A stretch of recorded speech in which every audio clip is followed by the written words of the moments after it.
Assalamualaikum warahmatullahi wabarakatuh dan selamat pagi, selamat sejahtera saya ucapkan kepada Ustazah Nur Azizah dan juga para penonton.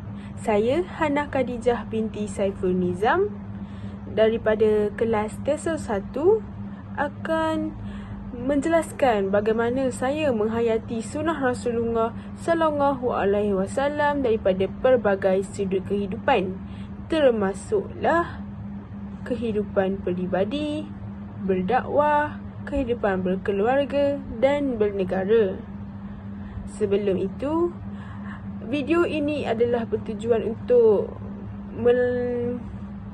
menyelesaikan tutorial pada tarikh 24 hari bulan 10 2024 Pendidikan Islam kod GPIM 1022.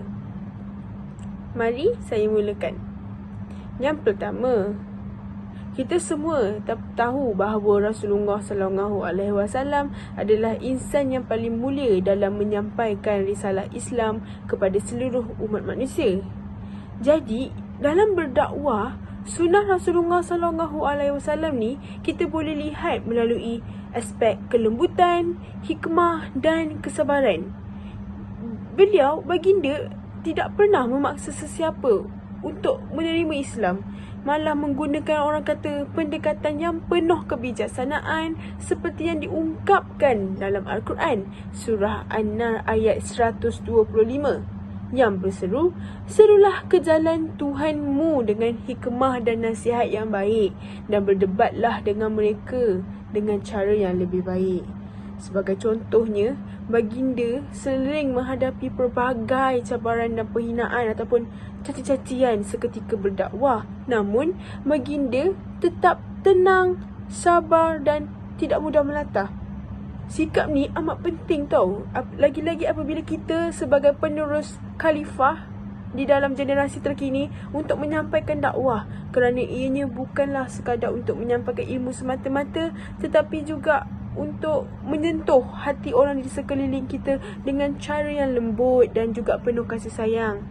Kerana kita pun tahu semua orang lebih suka apabila dicapai dengan pendekatan yang lembut, supaya hati dia lebih senang untuk terbukalah untuk menerima segala ilmu yang kita sampaikan.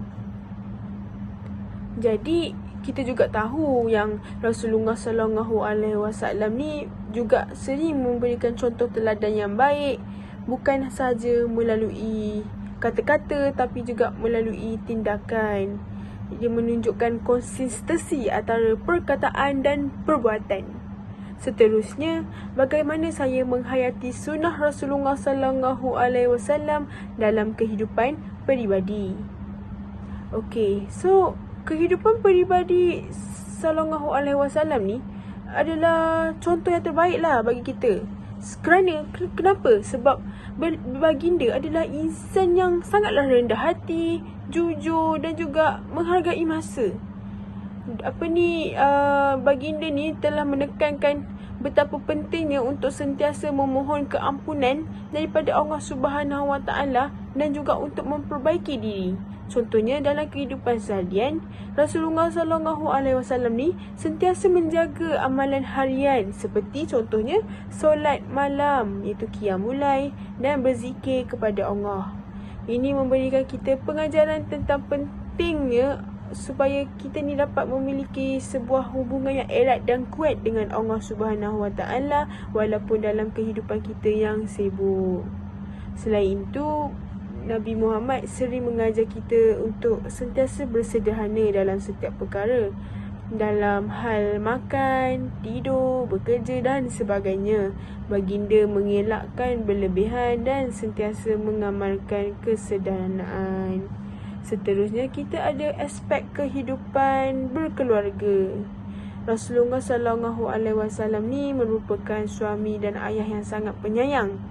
Jadi, dalam kehidupan keluarga, baginda telah menunjukkan contoh sebagai seorang suami dan bapa yang penyayang, sabar dan bertanggungjawab. Baginda sentiasa menghormati dan melayani ahli keluarganya dengan baik. Sebagai contoh, baginda sentiasa membantu isterinya dalam urusan rumah tangga dan bermain bersama anak-anaknya.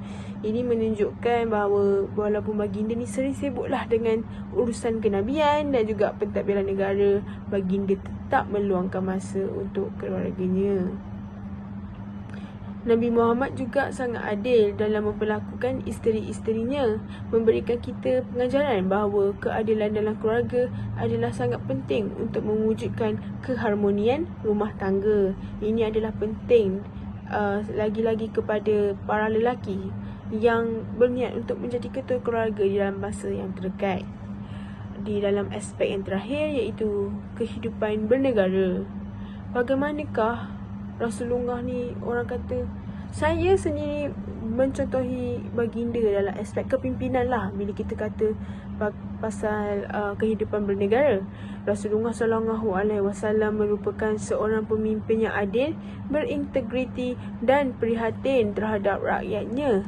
Baginda ni sentiasa mengutamakan keadilan dan kesejahteraan umat, tidak kira bangsa atau agama. Sebagai pemimpin, baginda mendengar pendapat para sahabat dan membuat keputusan berdasarkan prinsip syura yang menekankan konsep musyawarah dalam urusan pentadbiran.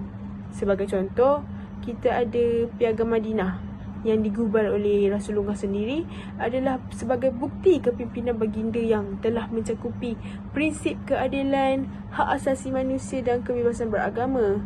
Piagam ini memastikan hak semua golongan dalam masyarakat adalah untuk dihormati, termasuklah yang bukan Muslim. Jadi kesimpulannya pada topik perbincangan hari ini, menghayati sunnah Rasulullah SAW bukanlah sekadar dalam aspek ibadah, tetapi dalam setiap aspek kehidupan kita lah.